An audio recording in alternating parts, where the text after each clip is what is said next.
Okay, I hope you can hear me now. This is the second time starting this. I am wrapping this social media transmission in golden light to protect it in all four directions of the globe, also in the cosmos and beneath, being held by Mother Earth. Awesome.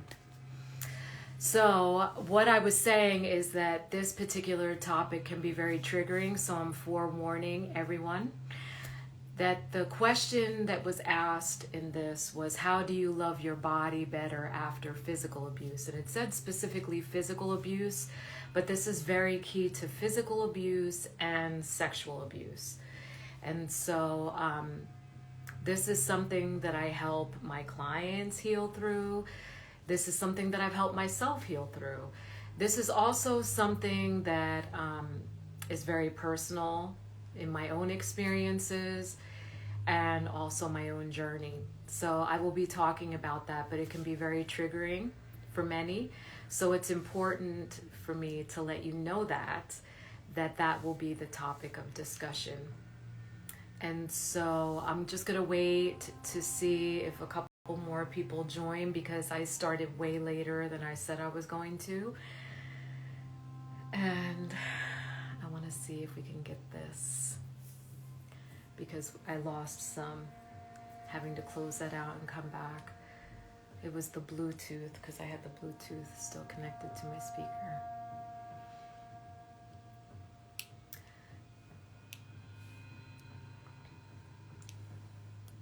So today is a Mars Day. I think that's important, that we're also discussing this on a Mars Day, because the distortion of sacred energy was the original corruption. And so this is really important for us to understand. And I really want everyone that listens to this transmission and also that joins in on this transmission to really stay in your heart space. I will be saying things that can be very triggering. I will also be saying things that are against popular belief, and also sharing a lot of my own journey, integrating my own shadow and darkness around this very topic. And so it's important for me to let you know that ahead of time. So if you want to skip out, that's fine, but just know that this topic can be very triggering. It is a deep topic. I love doing these on lives because that's what's important. I want to be able to have the interaction so that questions can be asked. So the question was specifically about physical abuse and loving your body better. And it's more about the journey of self-love than anything. But this is also prevalent with sexual abuse. And so I wanted to talk about that. So when we are born with three parts, right? We're born with an intellect, a soul, and an earth suit. We choose our parents, they don't choose us. And we also have chosen our experiences. So before I even start, I need you to understand that every experience, no matter how grave, they have been chosen. And so it's important to understand that, because if you understand that you chose it, the question then becomes why? Why the fuck would I choose that? But what I also want you to ask, and this is what's key about keeping an open heart, and I have rose incense going, some rose resins burning, because rose is very heart opening, and I need you to understand this. Why would someone even choose to be a perpetrator? And so, where to start? Because this topic is so deep. I want to send out this disclaimer first and foremost, because most of the abuse happens at a very young age, and it's hard for people to wrap their head around, like, why would someone choose that? And how could a child choose it? The child didn't choose it. Your spirit chose the experience. And that's why a lot of children that experience those things actually pretty much vacate their body during the experience. And a lot of the people that I work with, their memories around their trauma is a lot like Swiss cheese. There is a lot of holes in it. But what I want to talk about is one of the most damaging things that I've heard so many people say over and over and over again is your mother or your father or your caregiver loved you the best they could. And I want to say right here and right now, that is dismissive as fuck. And that is not going to happen in my sacred space. That's bullshit. I will never sit there and tell a client, a friend, a lover, they loved you the best they could. Bull motherfucking shit. Okay? That's dismissive and it's damaging and it takes people out of their emotion, because it's really just like telling someone, it's okay, don't cry, it'll get better, this'll pass. It's dismissive as fuck, and it's not okay. So that first and foremost, if you feel like you're gonna ugly cry on this transmission, please do. Cry, because it's fucked. Yes, for a child to be physically abused, emotionally abused, neglected, sexually abused, used, all of those things. The ingredients of love are attentiveness, affection, and appreciation. That's it. A child doesn't require a whole lot, right? Especially a newborn, if they're being breastfed, you don't even have to go out and get groceries. And so thinking about those things, loving you the best they could, it's not okay to tell someone that. So if you have ever told someone that, please stop. Please stop today. Don't say that. The best thing you could do is just shut the fuck up and hold space for them. If they're sharing something as deep as abuse with you, just shut up. Less is more. Less is really more. Let someone process. Because emotion, even though it is not us, it is the oil slick that floats on top of the spirit. It's the last doorway into spirit. So if you just shut up and let someone feel their feels, they will get glimmers of their own spirit. Instead of trying to smooth shit over, let it get ugly, man. Let it get harsh. Let it get uncomfortable. You be uncomfortable holding space. That's why a lot of people that hold space shouldn't be fucking holding space. But anyhow, so that's part of the disclaimer, is that you chose it. And I understand that's hard to hear. It's really hard to hear. But what you really need to understand, it's not about the body. It's not about the overthinking that happens. It's not about any of that. It's about the spirit. Why would the spirit choose something like that? A lot of times it comes from where we've come from before we were even birthed, right? And so the distortion and the corruption of sacred energy is the oldest corruption. The abuse of resource is horrific. And so getting into that space, I chose this. But wow, they also chose that.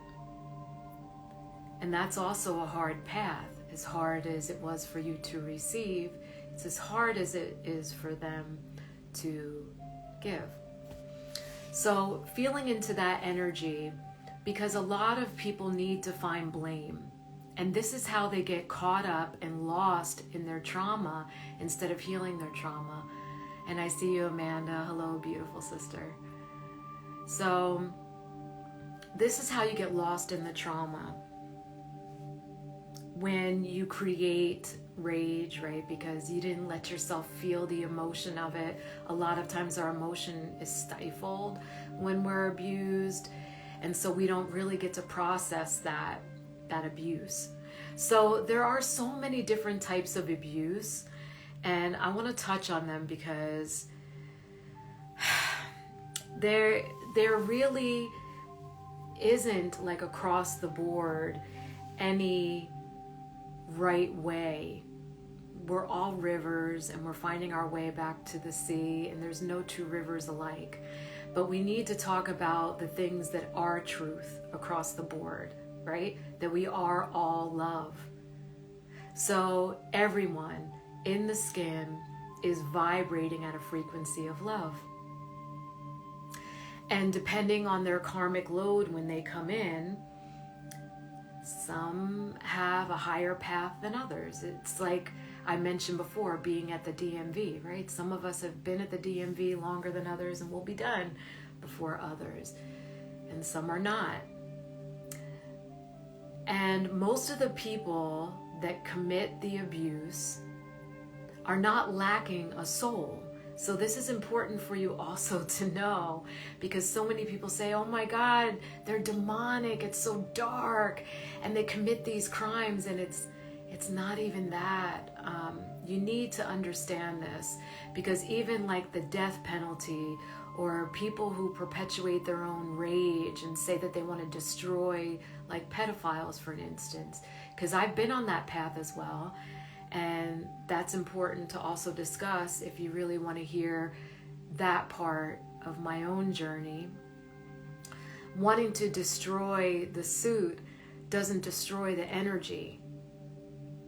And that energy still exists. That dark, not integrated energy. If you destroy the suit, that energy just comes back. It recycles. It doesn't purify and renew. It still has the same karmic debt and load that it came into this life with. So our greatest chance in transmuting energy is when it's still in a suit. And that's just the truth. And so that's even for ourselves, transmuting our own pain and suffering and integrating our spirit into those darker spaces and integrating that energy so that we can free ourselves. And really, that's the path. Our path is liberation. Caitlin says, yes, I feel trapped with it. I cannot wait to get clarity. Thank you for doing this, Sherry. You're very welcome. And as you can tell, it is a tougher topic even for me to share, because it's my own journey too. And we're all healing. But that's also why I know I chose this card today. And it was interesting because my cards were chosen before I said, hey, I'm opening this for Q&A again, because I've been, processing a lot of my own shit recently. It is heavy. And I can even feel the people that are on this transmission. It's just like, but please breathe. Stay in your heart. Please breathe. Like I said, I got the rose going. I've already wrapped this transmission in beautiful divine light. We are protected. This is a safe space. You can ask questions and put input at any time. What's important to understand is that the roles have been chosen prior to your birth. So when those roles show up, we need to understand the energy of how it transpired, okay? So like physical abuse, a lot of times physical abuse seems out of left field. Like there's no precursor to physical abuse. It's just like a fucking snap.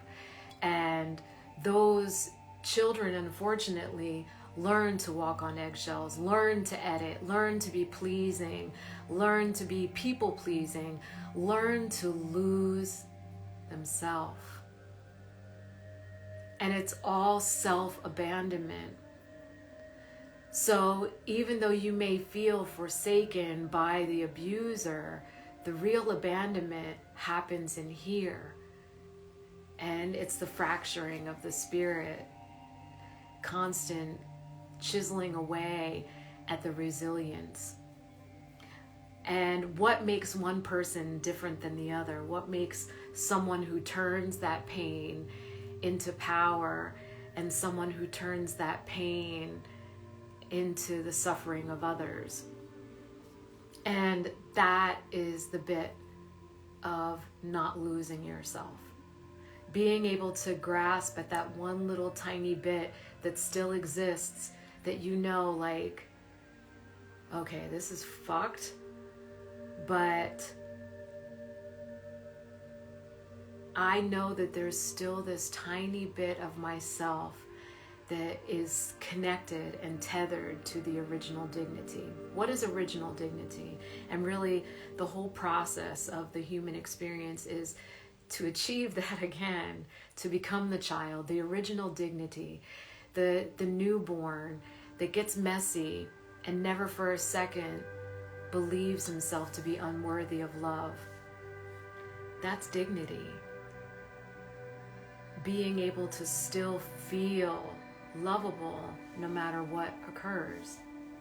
So that's even in the chiseling away at your human, right? How can we remove everything from you and you still be so full of love? Even love yourself. And really that's the battle to get back to that. But we're out here. We want it to be out here because it's so painful in here. So we just want it to all occur out here. And it was interesting that I also chose this card today. It's interesting. Blue pectolate, talking about nurturing my inner child. See, beautiful stone. And so when we talk about that, sexual abuse is different than physical abuse, because physical abuse seems to come out of nothing, right? And doesn't take much of a trigger most times. It's just really however the abuser feels that day, more than really anything that you've done.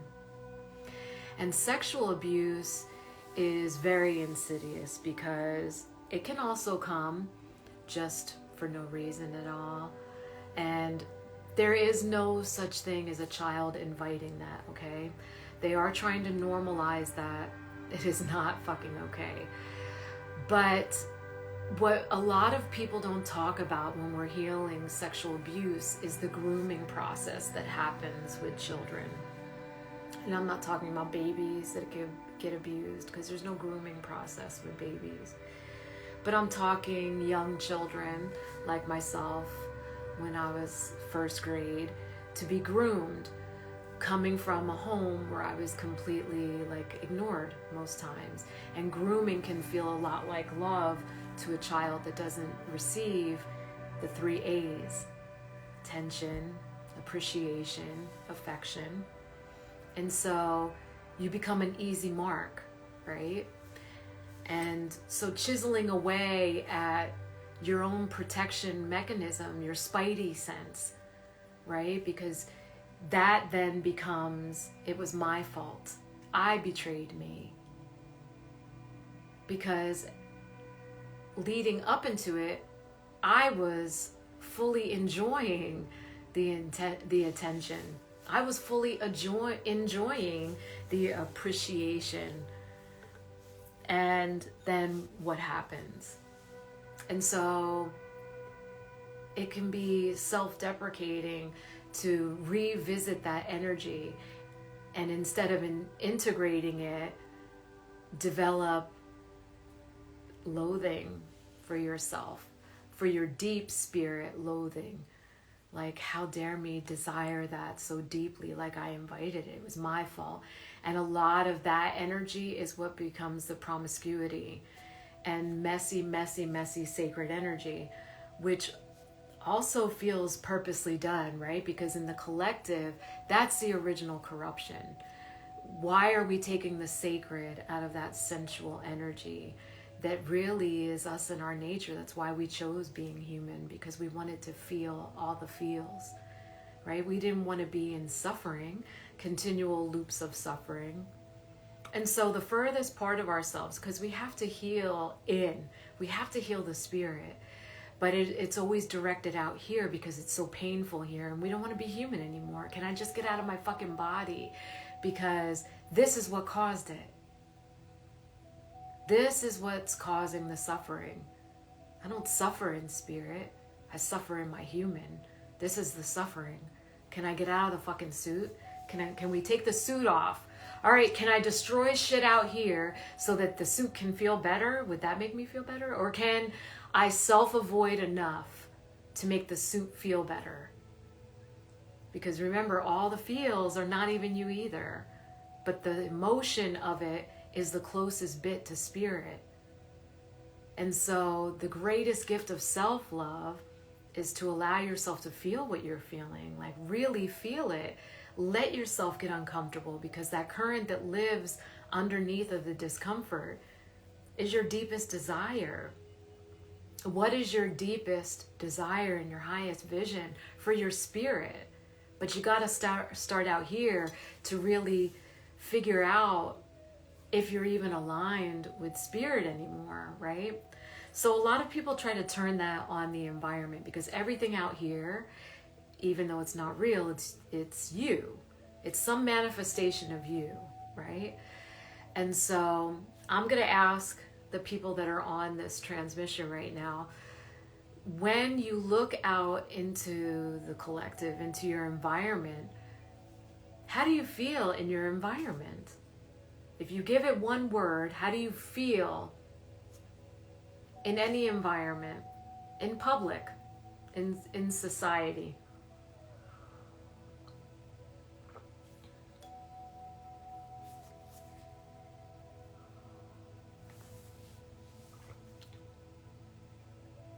And really, if you are the embodiment of love, we can move through any space, any company, and feel liberated and peaceful. Not on guard, not sizing up our environment to see if it's safe or if we have to speak a certain way or move a certain way. And that is the first place to look. How do I feel out here? Right? Because that's the biggest indicator of how do you feel here. If you don't feel safe walking through a grocery store, you're not even safe with yourself. And these are the things that we have to start dismantling, because that's how we love our body better, right? The question was all about loving the body better, but really it's about aligning all of our parts in the human experience so that we can love everything better. But aligning with spirit, you become love. So it's not even like a forced duty to like love anything. You just embody love and it becomes flow, effortless. And it doesn't matter how much abuse you have endured, you can heal past that. You can move past that. You can reconnect with your spirit the same way you were at birth and return to that original state of dignity. You can. It's absolutely possible to do that. And so checking in your environment, right? Do you feel safe? Do you feel at peace? Do you feel liberated?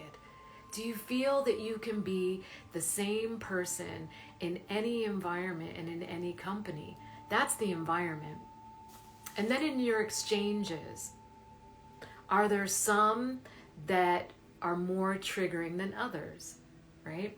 So like for me, I'm going to keep using myself as an example in this because this topic is so deep and I need you to fully understand that I am not regurgitating shit that I've read. This is a transmission of spirit to you, but also through the experience of Sherry also having that experience. So it's very important that you understand that this is possible to move past. So your experiences, so like for me, the most triggering humans used to be white males. And even to this day, you've heard me joke around about it, but I have never even shared a dinner date with a white male. And it has been maintained even through all of my healing that, there's just, I have not met one yet that has enough sauce that draws my attention where I would say yes. So it's usually a hard no. But my offenders were white males. And so you have to ask yourself, who is my offender and who do I blame, right? Because that's the humans. Those are the other humans that are unsafe. Who do I blame, right? And so did I blame my father? For a long time, it felt like it was an abandonment, that I wouldn't have been raped by my neighbor as a little girl if my father had stayed, right? I used to feel like that. And that's not true. That's not true. He's a twisted man, and he would have done it anyway, whether my father was around or not, because I was playing with the neighbor's kids. And that's how easily that happened in a walk-in closet, how easily I was taken advantage of, how easily it was for a child that's neglected at home for someone to groom her. And people need to understand this energy, because those are the things that we need to learn from. How did this happen? Instead of just saying this happened and it was fucking awful and now I want to die. Or this happened and it was awful and now I want to kill everyone that looks like my abuser or that behaves like my abuser. And you don't want to do that either. I've been through that path as well. I went through all of those unravelings of that energy. I went through all that, and that's why I was simultaneously glad that this topic was brought to the table, but also like, damn, this is going to be triggering as fuck for people to talk about and also to understand. But if you can really stay heart-centered with me through this, you will have a greater understanding of yourself and also why you chose the experience that you did and why, I hate to say it was important, why it was important. And a lot of it is to heal the corruption, that original corruption, because that's why we're here right now, y'all. But the most powerful of the powerful are the ones that have been offended as children. And the deepest thing that I've learned about myself is that no one's got Sherry like Sherry's got Sherry. No one loves Sherry the way Sherry loves Sherry. And that is the highest spiritual path. Because there has to be an embodiment of spirit in here and a wholeness in here. You can't reject one part or the other.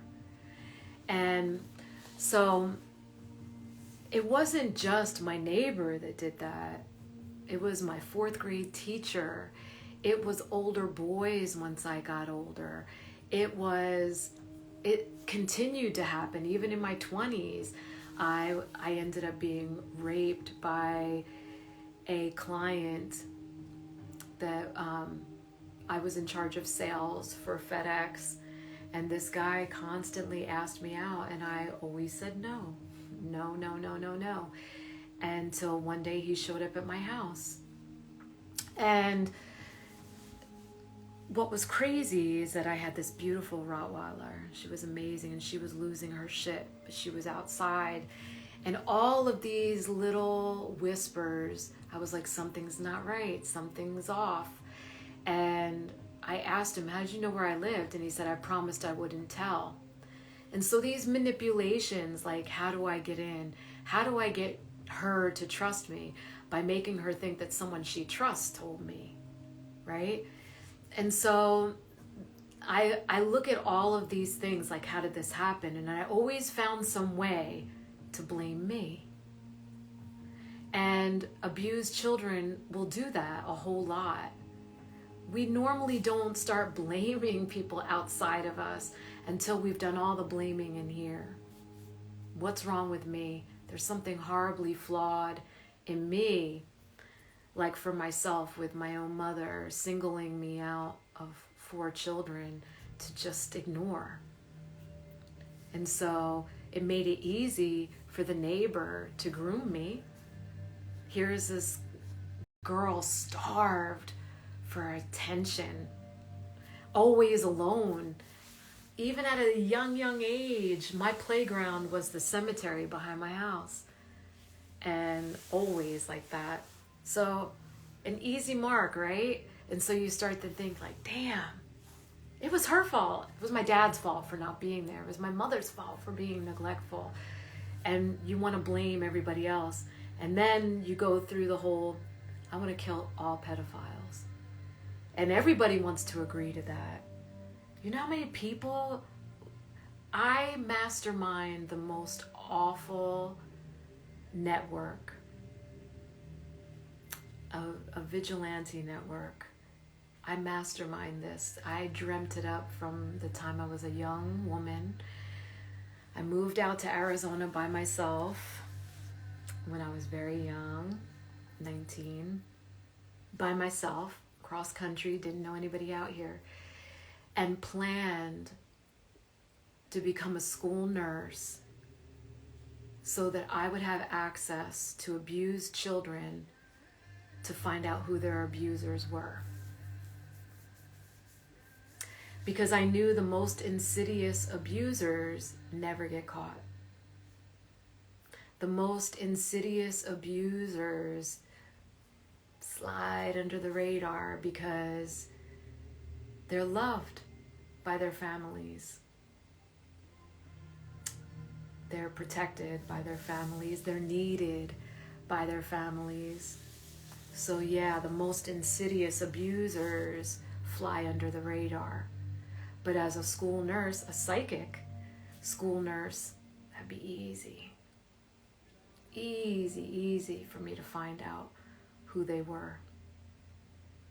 And started befriending school counselors, police, prison guards, even bad guys, because my whole network was that I was going to lure these abusers and get them somewhere dark so that I could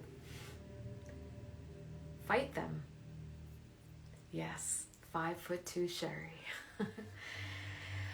And injure them to the point where I would make them admit that they attempted to rape me.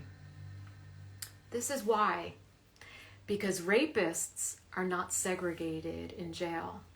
Pedophiles are. So if they were locked up, I would tell them, look, if you don't say that you've done this and let them arrest you and lock you up for the night so that you can think long and hard about this, I'll tell them what you did to so-and-so. And so of course they would agree to it, right? And then I would have that whole network in. The guards, the inmates, and they would do the dirtiest work of all. Because that gentleman would never come out. And I knew it would work. You know why I knew it would work? Because who wants them alive?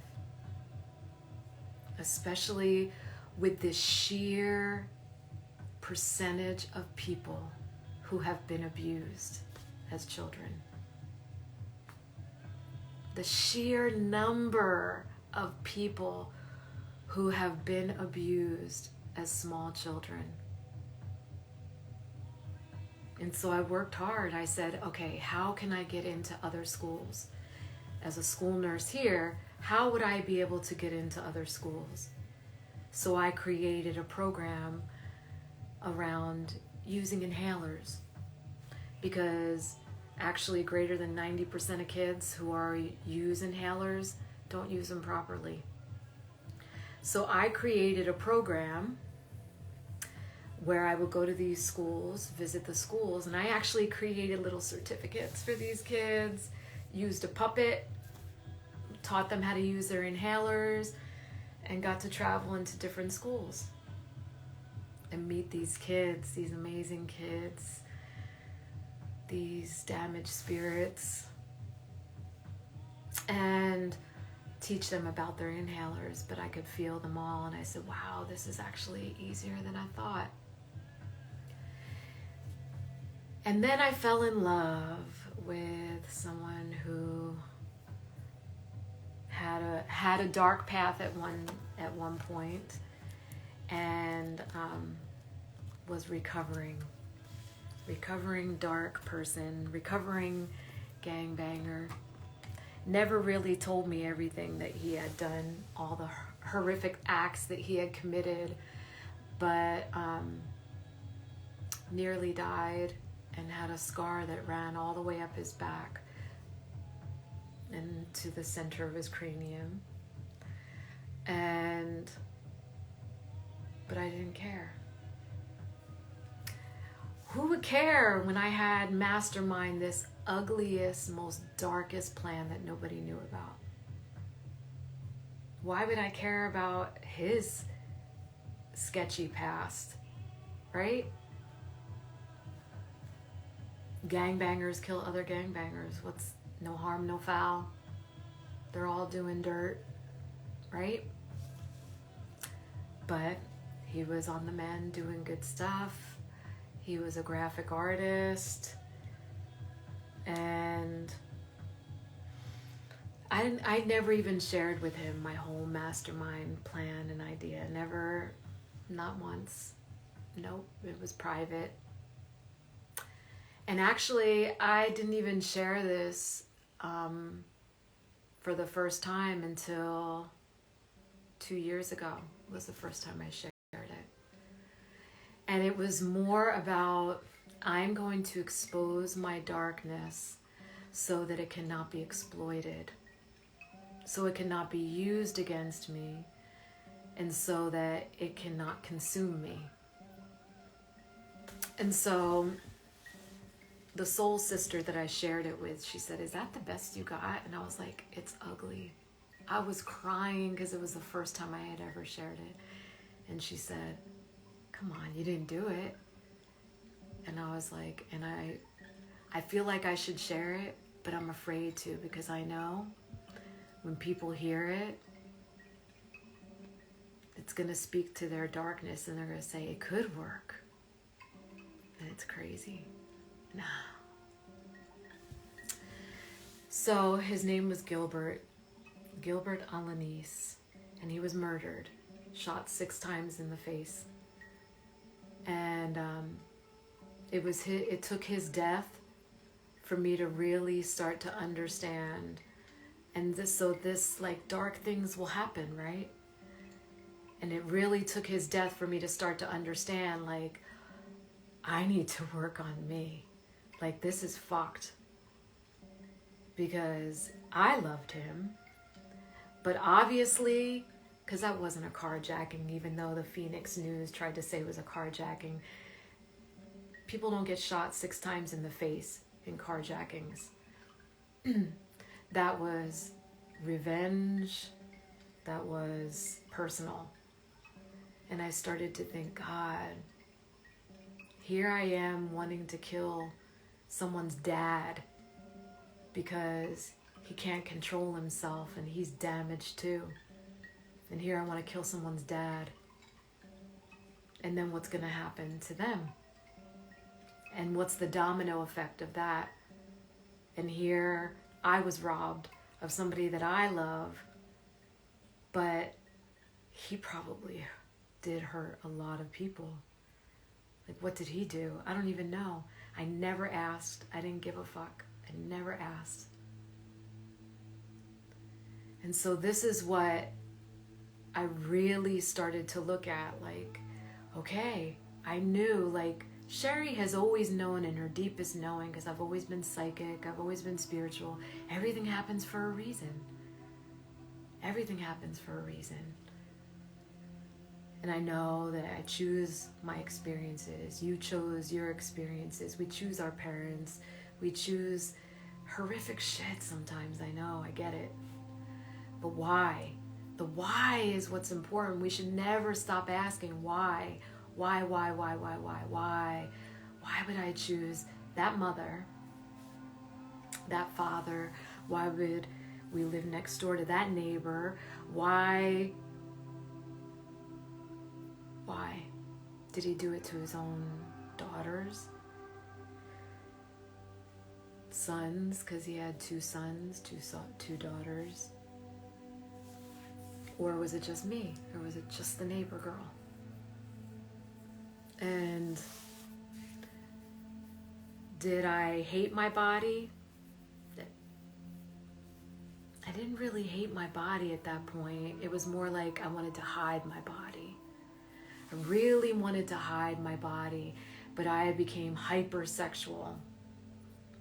Because I was always a sensual being, but like, okay, part of that, remember, because of the grooming, part of it actually felt stimulating. It was different. Even though I knew on some very deep level, this shouldn't be happening, because children don't have that deep understanding, but we have a knowing. It's the understanding that's missing, and that's what we have to get back to. What's the understanding? Because we had a knowing, this isn't right. This shouldn't be occurring right now. Something is off about this. Even though in my own home, I wasn't receiving the nurturing and the attention and the appreciation and affection that I should have been receiving, I still knew that this affection was off. There was something really off about this and this kind of attention. There was something really off about it. I was not threatened. I was held down, but I was not threatened. And I would avoid as much as I could being over there, but there were times like go next door and play with the kids. And I didn't want to, so I would hide. I would hide out so that I wouldn't, so that they couldn't have, well, he couldn't have access to me again. So I knew in my deepest knowing something was really off about that. But the abuse of my mother's neglect was also abuse, right? And so even with clients, sometimes I could feel spirit will show me abuse, and I'll ask about abuse, and they're like, no, I'm not abused. And some people only equate the physical, like getting hit with a fist, that's what they consider abuse. But anything outside that, oh, it's not abuse. No, it's abuse. Like if you get ignored as a child, that's abusive. And someone had asked on the stories today about family teasing other family members, like joking. That's a level of abuse too, especially if it's always directed at one particular family member. Let's weaponize their wounding, their pain, their insecurities against them. That's bullying, it's abuse, and it's toxic. But there are many different facets of abuse. And so we have to ask ourselves, okay, what is the nature of this abuse? And what is the core wound that was really achieved with this abuse, right? So I couldn't call it rejection, because honestly, if you think about that, the type of abuse that I endured, it's more like selection, not rejection. I felt hand selected, her. Even by my mother, her. Yeah, her, I don't like that one too much, but the neighbor was like, her, I like that one a lot, right? And you have to really I am no guru, but that's very generous. Thank you. But feeling into that energy, what is the nature of the wound? What is the nature of your wound? Abandonment. Because the abuse is not so much the physical abuse, remember, because your body is not you. What is the nature of the abuse? Because it can be so destructive. The physical abuse, like when a child or even another adult is physically abused, it's more about control than anything else. Hi, baby. It's more about control. The physical abuse is usually about control. And the sexual abuse is more about their own twisted desires. Usually people do not physically abuse. There are people that do torture out of some sick, twisted desire, which is also chosen, by the way. But those people are created. So I wanted to understand the nature of this a lot. So I would watch interviews with serial killers and abusers to understand the nature, that dark nature of the abuser and these people. And I started to realize that violence is so closely linked to sexual energy. So even the physical abuse, even though it's physical, it is so deeply seated in a disconnect from the sacred sexual energy. And it becomes grossly distorted. And so then we have to, within ourselves, say, what is the nature of my wound? Because their wound is obviously a disconnect from the sacred. They are disconnected from the sacred. That's why it's so easy for them to abuse the sacred. And the control is always about trying to achieve some level of safety for themselves. They are so uncomfortable themselves that instead of harming themselves, they harm others.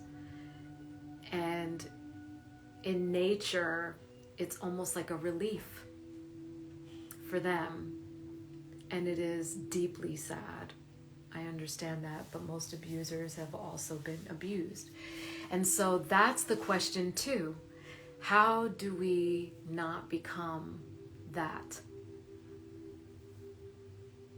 And really be aware of repressing certain energy that is actually important for us to express in order to be healthy and not ill.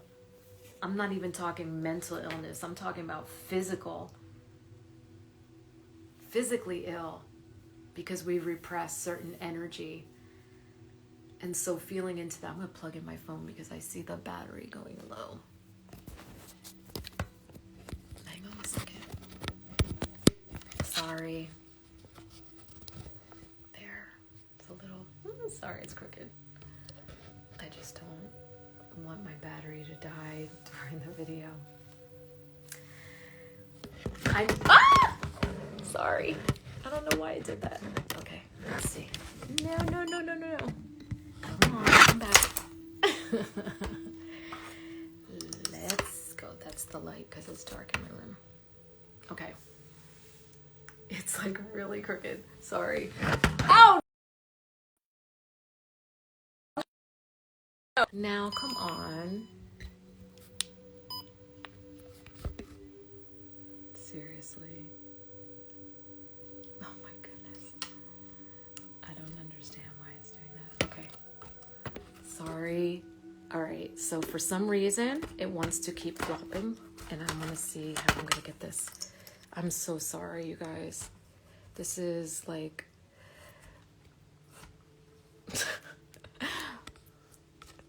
really kind of ridiculous for this serious topic, for this to be doing this. Come on now, Spirit. All the powers that be trying to fuck with me. Okay. So, thank you, Amanda. All right, I'm going to have to plug in that too, you guys. Where's the cord? Daniel, babe. Daniel. What's up? Can you do me a favor, babe? What is it? Can you grab this cord? Hold on. Thank you. I'm going to hold this like this until he comes, because this thing needs to be plugged in. It's blinking, but I don't know why it's... Oh, wait.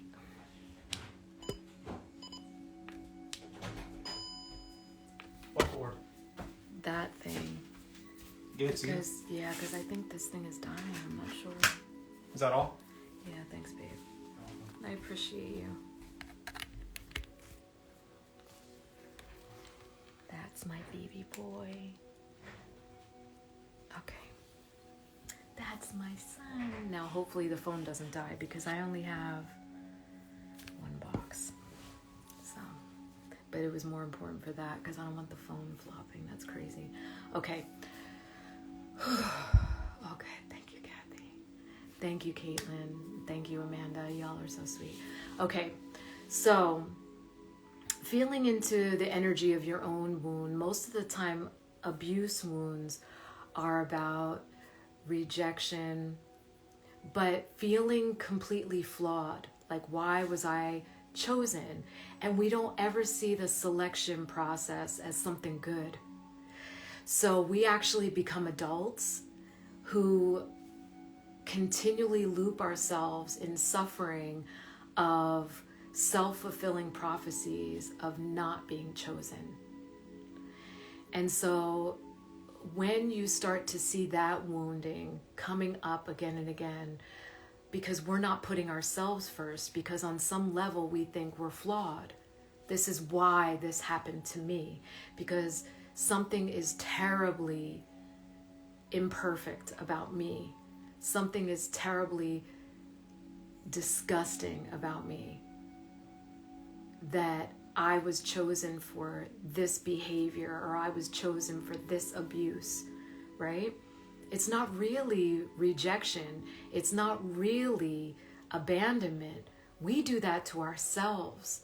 The abandonment and the rejection. We reject ourselves. We abandon ourselves every time we refuse to stay connected with our own spirit and go into our traumas, go into our triggers, go into toxic behaviors that are self-deprecating. We abandon ourselves every time we do that. So it's not about the environment. It's not about our experiences. It's not about our body.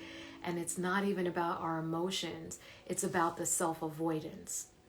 Because we believe on some level that we are completely flawed. And that becomes painful.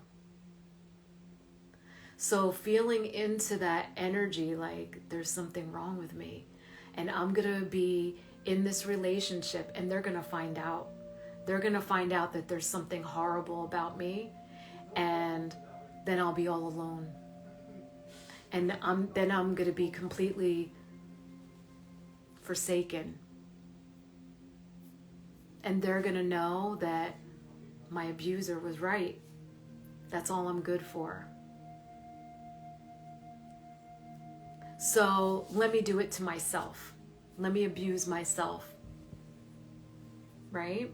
And so, yes, I went through a period where I was very sexual, but it was more constant touching myself. I never watched porn, but I would like touch myself a lot. And I wasn't doing it in public or in front of other people or even touching other kids or anything like that. But I started to notice like that energy was drawing a lot of attention from neighborhood boys now when I would get older, and constantly like trying to steal kisses from me and like copping feels and doing things like that. Like I said, my fourth grade teacher also molested me. And so these repeating behaviors over and over again became very abusive. And I started to think like, okay, what is written across my forehead? Like, why me? And my sisters came out unscathed, not touched, not looked at. So it didn't matter like how baggy my clothes got, or how I hid myself, or how plain I looked. Like, I wouldn't do makeup and things like that. Like, I even had bangs, and I would wear my hair like this, like just to completely hide my face. And because I just wanted to become so invisible so that I wasn't selected. So you see, it's not a rejection, it's a selection. But what are they gonna see in me where they know like, ha, that she's got this thing and that's what she's good for, right? So, and then when you get in relationships, right, because my mother was neglectful of me, like I said, she singled me out of 4 kids. You have to say like, my partner's gonna see this. He's also gonna see that I'm not worthy of attention. And then he ends up not giving me attention. So it's the self-fulfilling prophecy, but we do that ourselves through our guardedness and through our traumas. And like I said, I went through that whole rage period. And then for a long time ignored it. So Gilbert was murdered, and I like totally abandoned the whole plan of like being a vigilante and all of that. I really became pretty much a hermit, and until I met and conceived my son. And so having a boy was easy. I always wanted all boys. So it was easy to have this son. But having my daughter was probably the largest trigger. So for people who are abused, there's different layers of the healing. And when we finally become parents, it's hard. Because on some level, we are so scared to become our abuser with our own children. Like physically abusive, emotionally abusive, or neglectful. And I never for a second thought that I would sexually abuse my kids. I actually went the complete opposite, and I wanted them to feel so free, naked, and so safe, naked, that nobody would ever come near them. I didn't let anyone near my kids. But they were like constant naked babies in the yard, in the house. And I was like, I want them to feel so safe in their bodies, to know that this is a sacred temple and no one's gonna touch my babies. And so I was like the constant helicopter mom at the school. I went on class trips. I did those things because I was like, oh no, they're not gonna have access to my kids. And it didn't really hit me how healthy that was. It was healthy but not healthy. My idea in giving them the freedom was healthy, and both of my kids are so strong, but the like constant not letting have people have access to them, or them having experiences outside of our normal crew, I'm sure has impacted them. My daughter is very, very shy. But I have a picture up in my bedroom here. Just their 2 little naked butts feeding ducks out of our back fence, because the back fence I used to live on a golf course, and it would overlook a little pond, and they would feed the ducks. And an ex of mine, hola, ¿cómo está? He was also abused, and he said, what's that? And he pointed to the picture of my kids. I said, those are my babies. And I could feel all of a sudden his retraction. And I was like, we were feeding ducks. Like this, that's a sacred picture. It's a beautiful memory. My free babies. my babies so free in their little bodies, feeding ducks through the fence, and they weren't scared to run naked in the water like I was, constantly trying to cover my body and, sleeping with my blankets tucked in around me and things like that so that people couldn't have access to me. And here my kids would be like, yeah, I'm naked and drop trow and run. They didn't care. And I loved their freedom. I was happy for their freedom, for them to feel good in their skin. And they still both feel that way. They're 19 and 21. And it's interesting because my daughter refuses to wear a bra, and it triggers the fuck out of her dad now that she has a woman's body. And I'm actually proud of her. Like, yeah, feel comfortable. And it's so not sexual because they are so healthy in their bodies. Their body image is so healthy that she doesn't for a second think that this has only one use. And that comes from abuse. So what is your image? Because the question was, how do we love our bodies better after abuse? How do we love our bodies better? But really, it's about your intimacy with spirit. I love this because a mentor once said, pay attention to how people breathe. Because how they breathe is an indication of their relationship with their own spirit and their level of intimacy with their own spirit. So if they are not breathing, like you can see so many people holding their breath. They're constantly holding their breath, right? Or they're always shallow breathing. That's very disconnected from spirit. But people that can breathe deep and easy and just be present with themselves, that's a deep connection with the self. That's you with your spirit, right? And it manifests in the other ways, in your environment, in your relationships, in your body, and in your emotions. But it's the breathing. And so when you start to think about those things, like, what do I feel this body is for? Right? What is this body for? This earth suit is not you, but you chose it, right? And it is housing a divine being.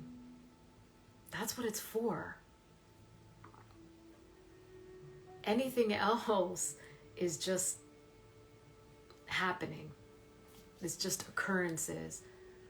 But its greatest path of this human suit is that it houses divinity, that it houses this luminous frequency of love. And our path is to fully integrate that spirit into the human. But when there's trauma and tension and tightness and emotion stored up, the spirit is literally contorting itself to get in there, and it's not fully embodying the earth suit. So the more relaxed the earth suit is, the more fully the spirit can get in there, and then it starts to right itself. So what I would ask you too is, what parts of your body do you not love because of the abuse? Because we all develop some kind of attachment to a flaw, right? I was abused because this is written all over me. There's something that's fatally flawed about me. There's something that's horrible. They're going to find out about it, and I'm going to be all alone. And so I've got to keep this concealed. And so in the concealment is the perpetuating of the trauma, okay? And so when you conceal something, when you believe that there's something to be concealed, you are actually also preventing spirit from getting into that space, from fully embodying it. You are not integrating that trauma. And so that's self-avoidance, that's self-abandonment, that's self-rejection. Oh, that's abusive. You're abusing yourself. And so we learn from our abusers instead of learning from spirit. It's experiences with the abuser. Instead of being the observer and saying this happened. And as a child, it's difficult. And that's why we choose that higher path. You think everyone comes in like that? No. Not everyone comes in like that. That's why we think there's something fatally wrong with us, because it doesn't happen to everyone, but it happens to a huge amount. And the huge amount that it happens to are highly evolved. And we've been here again, and again. And we're so fucking sick of being human. And so then the real challenge becomes, how can I embrace my human, integrate my spirit into my human without abusing myself, without self-avoiding, without trying to constantly get the fuck out of the earth suit, which has also been my path. Meditation was my drug. And I've talked about that before. We all have our means of escape. Some people use drugs, and yes, plant medicine is a drug if you're using it to smooth over what you think is anxiety or depression, because that is also not real. That's just you in self-avoidance. Because being on the spiritual path, you do realize that that's not real. And when you start allowing yourself to be in those experiences where you no longer have control over your emotions or your body, when you are actually the one in control, but you allow those to control you, you are disempowering yourself. And really, that's what abuse is about. Being disempowered. Because a child really doesn't have much control against an adult, right? Whether it's physical abuse, emotional abuse, mental abuse, sexual abuse. The child doesn't have much control against the adult. But remember, you chose that, and the adult abuser also chose that. So holding it as rage is self-deprecating. And then turning it into fighting something that's not real. Like, it would be a literal impossibility for you, for anyone, even a mass group, to destroy all pedophiles. That's a literal impossibility. A literal impossibility. Because even if you destroy the earth suit, you don't destroy that energy. Hi, Luke. Oh, you changed your name. So I want you to really feel into that for a second. How do you translate your abuse into your human experience? Because this is what's really important. I agree.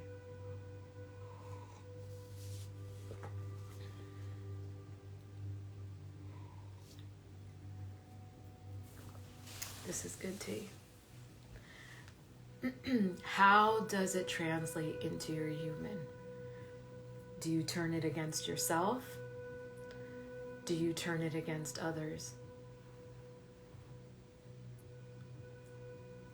Is it destructive of your environment, of other people? It is throat coat. I really like that because it's got this licoricey flavor to it. But I knew doing this, because the sacral chakra is directly linked to the throat chakra. I was like, man, I hope my throat doesn't start to get scratchy talking about this subject. So, that part.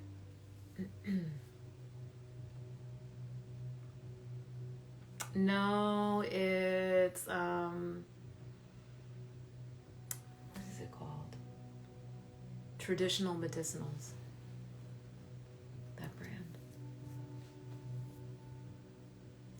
So, self-sabotage over and over. Thank you, Kathy, for chiming in. So, self-sabotage over and over in your experiences or with yourself. So here, like, I would constantly be in the state of meditation, self-avoiding, really because I would have like phenomenal experiences where I would be up here and it would be fucking amazing and it would feel good. It would feel so good. But I was up here really escaping my human. It was complete self-avoidance. Complete self-avoidance because I wasn't integrated into my human and I wasn't grounded. So all of these experiences become lost. They are not actually self-healing. They are not embodying your spirit, your light, your love. They don't do any of those things. Just like plant medicine takes you out of your body. So you're having all these like psychedelic experiences, but you're not doing shit to heal. And it's interesting because I always ask people when they come out of those journeys, what did spirit show you? Because they're like, oh, I learned so much. What did spirit tell you? That I need to be more loving. Okay, how are you going to do that? Well, I'm going to microdose shrooms every day for 2 years, and I'm going to be more loving. Okay, get back to me in 2 years. Let's see how that worked. Because it doesn't work that way. It doesn't work that way. Even Ram Dass started talking about the ridiculous nature of the constant like self-avoidance of psychedelics, and that became another group. So like the whole sheep mentality, that became another whole sheep mentality. Well, you like getting high and I like getting high. Let's say that we're spiritual and we'll just keep getting high together.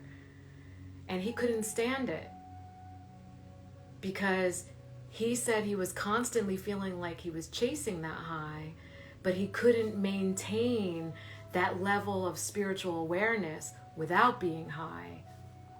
That's the self-avoidance. And so here, I could constantly maintain that. Meditating for hours and hours, right? But started to realize, like, this is actually bad. So you have those gurus and sadhis that are sitting in meditation for like 6 hours a day, right? And I start to think like, they're in self-avoidance too. Because the true nature of the human is to be able to embody spirit in the human while having experiences. That's the flex. Like they talk about the real flex, that's the flex. Because that's when you really start to ascend. That's when you really start healing. Because you have to go through the tumbling stages in order to see where you're really not dealing with yourself. Because that's what's shown to you through your experiences, through your environment, through your body, through your emotions. Where are you disconnected from spirit? Where is your relationship with spirit lacking depth? Where is your relationship with your own spirit lacking intimacy? And where has the abuse damaged that connection?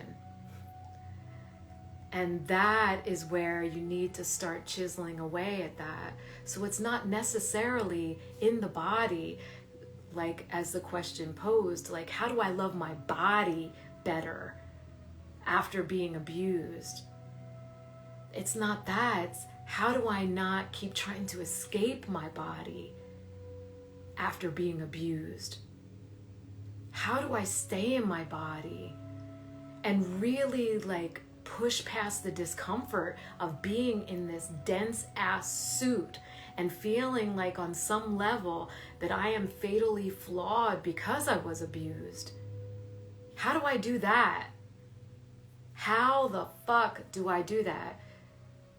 And you have to realize that the hate that you feel is so closely linked to love. So whenever my kids would say, I hate this, and I'm like, really? So you loved it? What? No, I said I hate it. Well, let me tell you this. You had to have loved that first to say you've hated it, because hate is the intensity of love. Hate is to the magnitude of love. Hate is love betrayed. And this is why you see vigilante groups and activist groups, because they feel so fucking betrayed in their love. So it's all hate, hate, hate. I want to destroy you too because I feel destroyed. But you're not destroyed. You're not even damaged. You're not even damaged. It's all in the process of you processing your trauma that the damage occurs. Oh my God, there's something really wrong with me. I was chosen. And so in that being chosen to be sexually abused or physically abused, there must be something about me that's really not okay. Right? Right. He says, there is no separateness from the one. Unconsciously defending a purpose is full illusion. It absolutely is. And so, and that's the same with the body, because even though the body is housing your divinity, your body really isn't you either. But it is necessary to play human. This is necessary. This is necessary. And so going in those layers, right? My environment should be inspiring. It should be safe. It should be peaceful. Right? This is my environment, my sacred environment. And that starts here. Are you safe with yourself? Or do you constantly abandon yourself as soon as you're triggered? Right? Because that's what's going to occur in your environment. Experiences that are constantly leaving you, throwing you under the bus. Right? Because we have an option whenever we're triggered, whenever we're faced with something that is going to magnify our trauma, right? Or our wound, shed light on our wound. You have two options in that moment: to go into your heart with it or your head. If you go into your head with it, you've already abandoned yourself, right? And the head is where the anxiety lives. That's where depression lives. That's where the judgment lives. All of those things are born out of here and they manifest in the body, right? But the heart is where we really start to realize our infinite self and the connection. Oh, wow, I did choose this. Okay, everything happens for a reason. What would be the reason? What would be the reason? What would be the reason? Right? The reason is not because you were flawed. It's never that. You chose those specific events to happen to you to alchemize some other energy that exists. And it's all about the alchemy so that you can integrate the spirit more fully into your body. And so what part of you do you believe is flawed? To love your body better, because that was the specific question. So I know you were saying, I want to constantly escape this body. It fucking hurts. I hate being human. It's just so painful, right? And it is literally the wanting to escape it that is causing the disconnect from spirit and the pain manifesting in the body. Because if you fully integrate the spirit into the body and you say this temple is keeping the divinity here on earth, your spirit starts to permeate every bit of that being, and you embody light, and the body doesn't experience pain, illness, dis-ease, or even emotional disturbances. It doesn't mean you won't ever be triggered anymore, because that still occurs. As long as you're in a physical body, you're going to still be healing. There's a lot of writing happening. Let me see.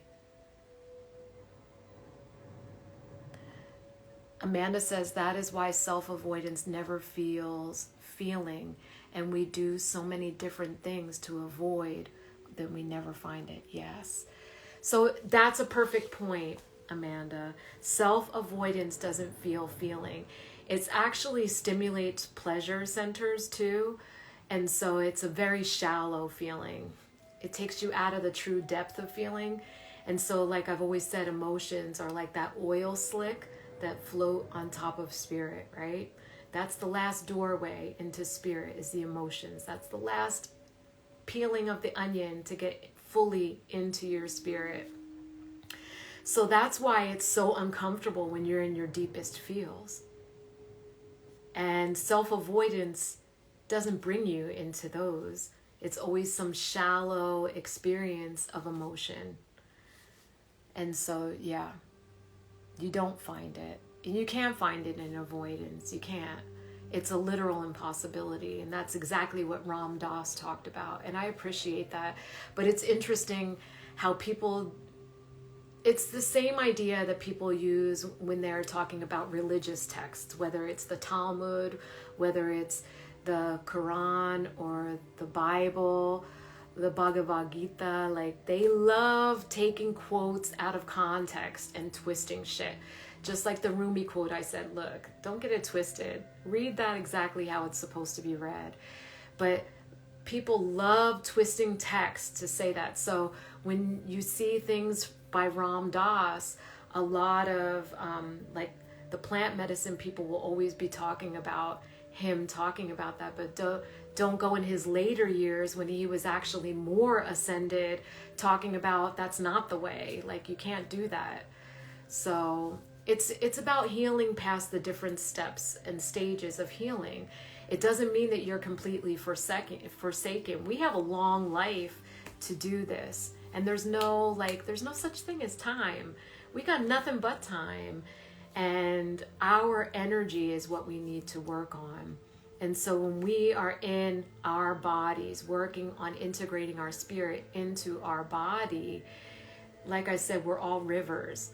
And there's no two rivers alike. And we're all headed to the sea. So we will all end up to the sea eventually. But if you stop, if you avoid, it stagnates. And stagnant water is poison. You got to keep your river flowing, man. You got to keep it going. You got to.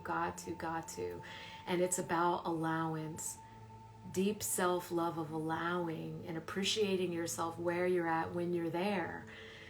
Like, comparison will be the death of you.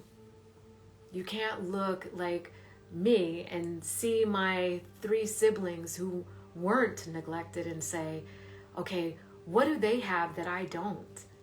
I did used to do that as a little girl.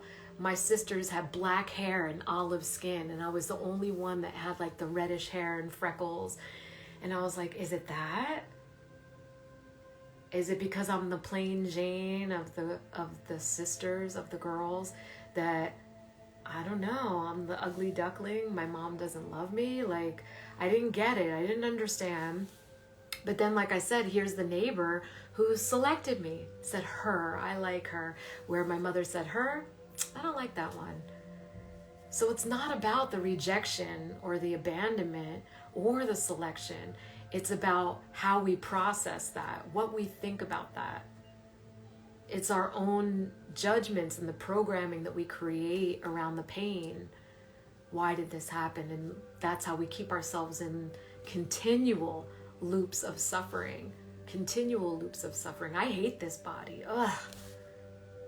I want to get out of this body. How can I totally escape this body? And you see people constantly like cutting away at their bodies to escape their bodies. Maybe if I change this body enough, it won't be flawed anymore. And you chose the body. You chose a female vessel. You chose a male vessel. You chose it. It says, much love, divine mirror of wisdom and unconditional love. Thank you. Let's see. Balance is key. They both have their parts of the head and heart. And the key is to unite. Marry of yoga. Right, but okay. So let's talk about that, because that's where spiritual teachings get lost, because divine mind is not ego. The ego is an impediment. There is no use for it. It is a problem. It is problematic. Divine mind can only happen in the stillness, and consciousness pours through it. Like, I don't think before I speak, so it is pouring. Like, even in these transmissions, it's just moving, moving, moving. And that's divine mind. And the intellect that creates, but it's divine intellect. That is not ego. A lot of spiritual teachers that don't have understanding, which is not you, Michael. I'm talking about other spiritual teachers who talk about integrating ego and befriending your ego. That's actually damaging, and it's very misleading, and it's erroneous teachings, and keeps people also in loops of suffering. The ego is that which judges, right? It says, I'm better than, less than. It is the one that compares. It is the one that creates preference. That is the ego. The ego is an impediment, and it keeps you in programming. That is not divine mind. The divine mind happens without ego, and you actually have that already imparted in you as divine wisdom at birth. And so if a child is left alone and not programmed, which none of us come out of our childhood that way, I'm sorry.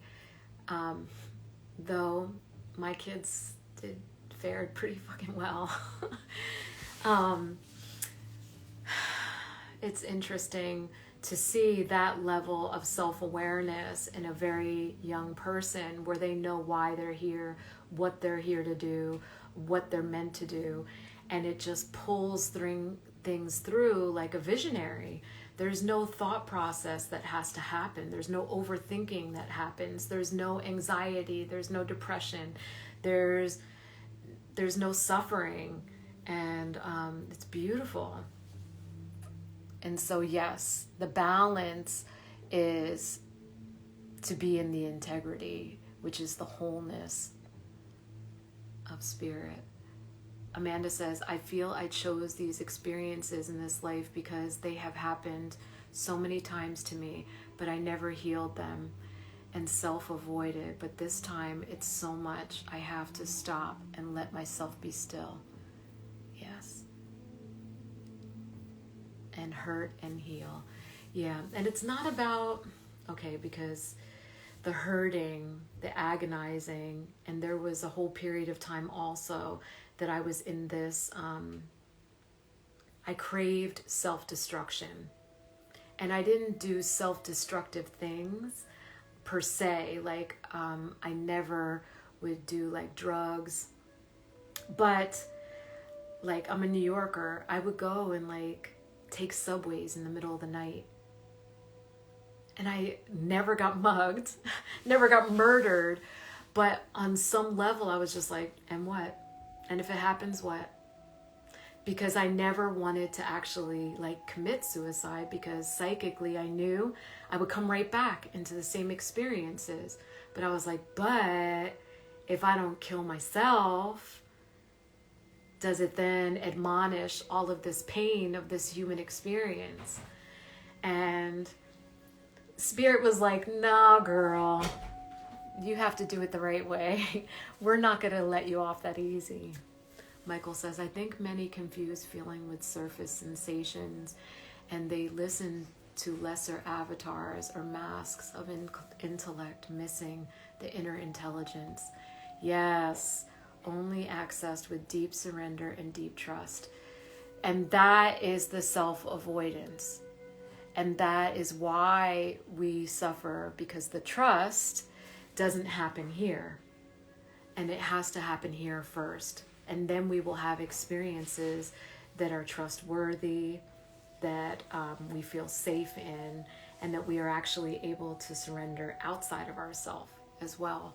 Surrendering fully, trusting, exercising the skill of inner muscle and of being here fully now, guaranteeing the future. Yes.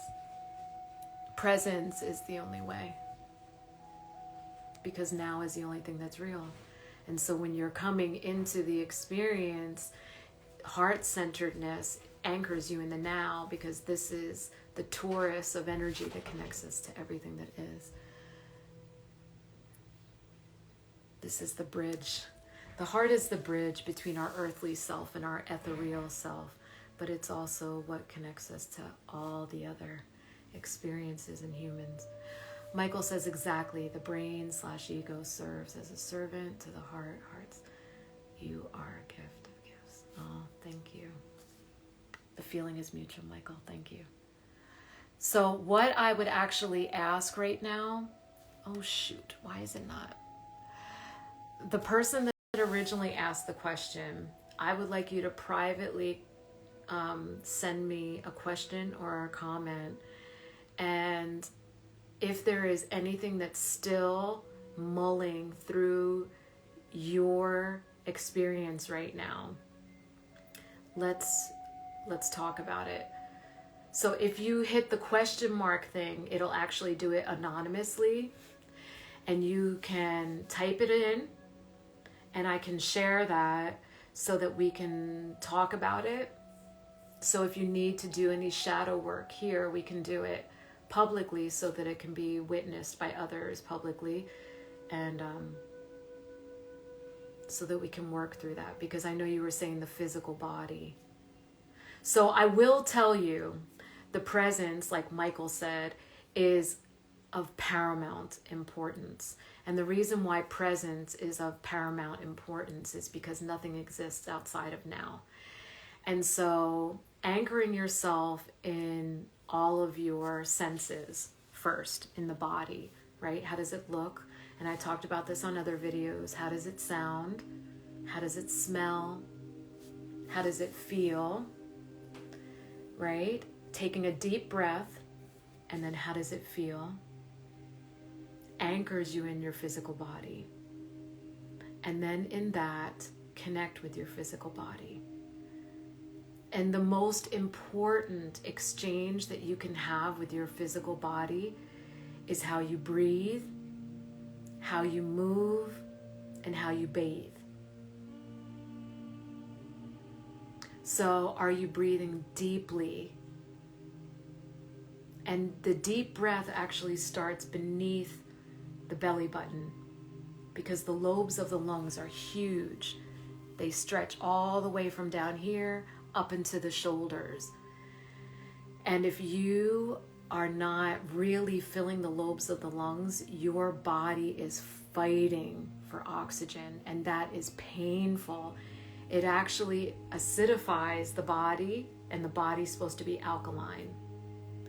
So the body starts getting rigid because of the acidic nature. It starts getting inflamed.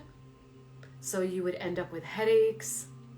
You would end up with digestive issues. It's very important to deep breathe and stay hydrated. And then how are you moving? Do you tend to twist and jump and move your body like that? Like, how do you move? Are you constantly jerking yourself? Or are you gentle with yourself? And if you have an itch, are you like a rabid dog? Or do you scratch the itch gently and rub it? Like, how do you move? And then how do you bathe? Because bathing is important. Pay attention to the parts of your body that you tend to avoid or wash very quickly, because those are usually the key spaces where you also tend to store your trauma. Michael says, I had to be locked up with nowhere to run or hide in a 6'9" cell. I share with those that are willing and ready to listen that the present moment is so pure and liberating that it can awaken us. Yes. Thank you for sharing that, Michael, for being vulnerable. Thank you for sharing that. I appreciate you. And it's in our vulnerability that we actually become ultimately our strongest, because our own darkness and our own vulnerabilities cannot be exploited nor exposed. And that's how we integrate spirit into that space. Michael says we can't run or fight ourselves to escape the presence. We might as well face it to free ourselves and realize there was nothing to fear. I love that. So that is the liberation. And that's the paradox of the human experience, is that the way we liberate ourselves is by getting deeper, by going deeper in it, by really marinating in our human. Radically being present and marinating in our human.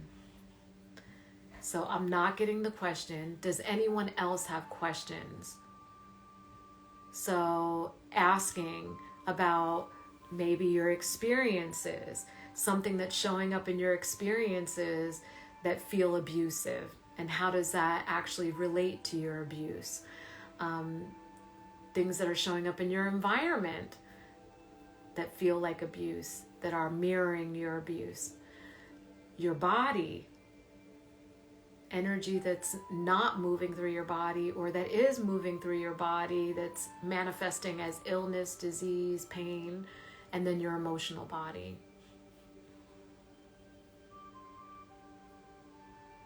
I'm here for it all.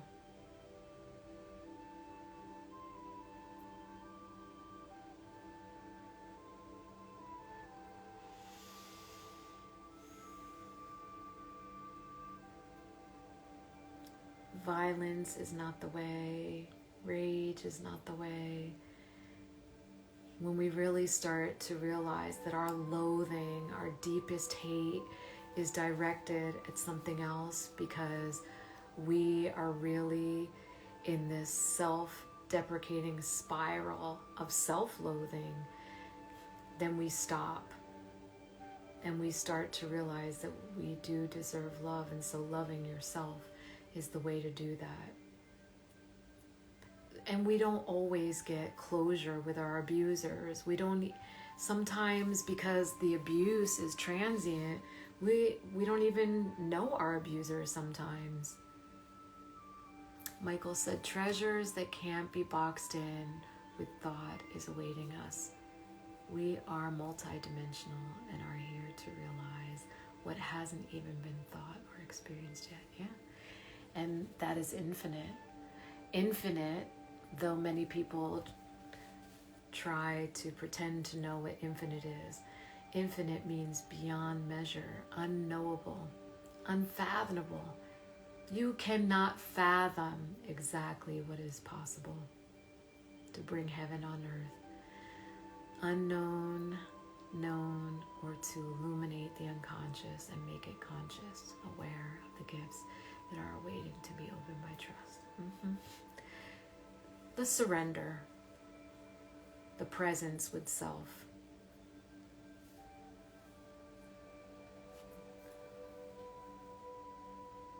Presence with self, naked, just you, yourself, and your breath. Just that. No crutch, no tools. And so whenever I teach basic level meditation, like the easiest way to do that is just anchoring yourself like I just described.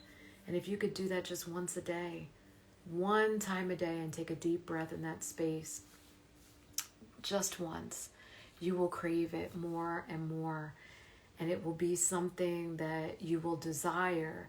So like sitting and being still for 20 minutes is not something I ever ask, request, require of someone just newly healing, because you wouldn't do it. And it becomes really difficult. You will end up in a greater spiral of self-avoidance because you'll feel like a failure. You don't want to do that.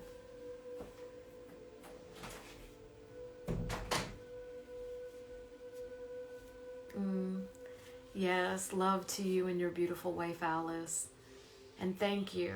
And thank you for the work that you and she do as well. I appreciate you so very much. I really do. I really do. So I've been on for a while now. So if there are no more questions around this topic, I will close it out. And we can talk more about this, because I really do. I don't feel that she's on anymore.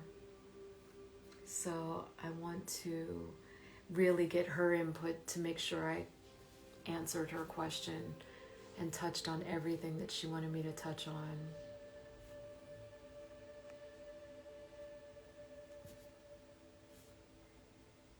Okay.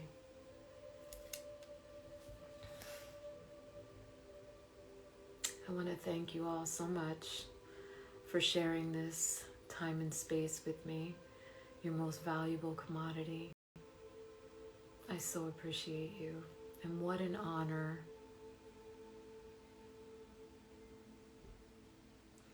And I am sorry for any misalignment that I may have caused.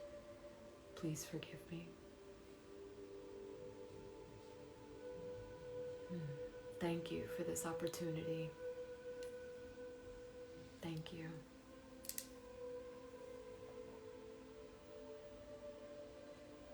Hey, Kyle. Oops.